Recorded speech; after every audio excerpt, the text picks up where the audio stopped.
Today's Fit Move segment is going to be about the thighs. I'm going to give you a couple of different exercises to do, just two. One for the front part of your thighs, your quadriceps, and one for the back part of your thighs, your hamstrings. Just a couple of variations on exercises that maybe you haven't thought of doing, and if you're working out at home, this just gives you some other alternatives, some different ways that you can hit these two muscles. It's really important to keep our thighs, front and back, strong, since that's what helps stabilize our kneecaps. So our first exercise is for the quadriceps. It is called a wall sit. There's some different ways that you can do this, but the best way to start off is simply find some wall.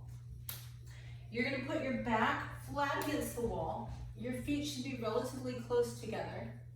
And you're going to slide down the wall until your thighs are parallel to the floor and your lower legs are vertical. So you'll see that I've got 90 degrees at my knees and 90 degrees at my hips. I'm not going to put any weight on my thighs with my body, so I'm not going to try and hold myself up.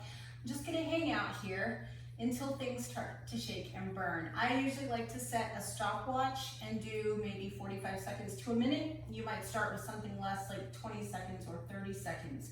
Now, if that's pretty easy for you or you want more of a challenge, you can weight your thighs. I'm gonna grab a 20-pound dumbbell. You could certainly go less. And you simply do the same sort of thing.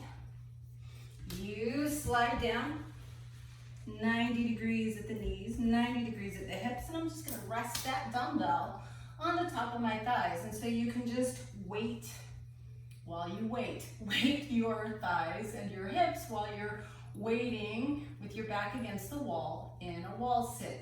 And trust me, you'll feel the muscles that are working. The top part of your thighs, your quads, they'll let you know. So the other thing we're gonna do, and I'll just use a dumbbell, but maybe not one this big, we're gonna do a hamstring curl.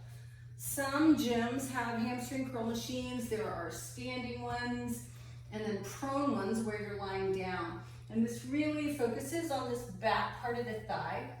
Well, guess what? You can do this without a machine. You can actually do it without weights, but I highly recommend that you use something. Now, I'm using a fairly large dumbbell today. You could start with maybe a 5-pounder or like an 8-pounder.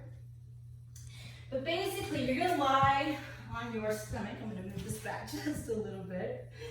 You're gonna lie on your stomach. I'm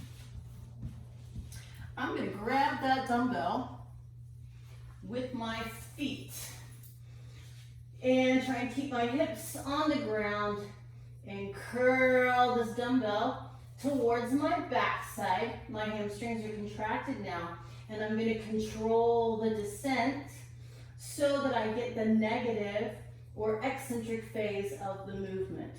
Curling up, the muscles are contracting, and lowering down. They're stretching, but they're stretching under tension. So the more you control the movement, the better off. But again, this exercise will let you know what muscle group you're working. So you should feel this in the back of your thighs, your hamstrings. When you're done, let go of the weight, and that's it. So there you have it. A nice way to blast the thighs, two different moves to kind of throw into your repertoire.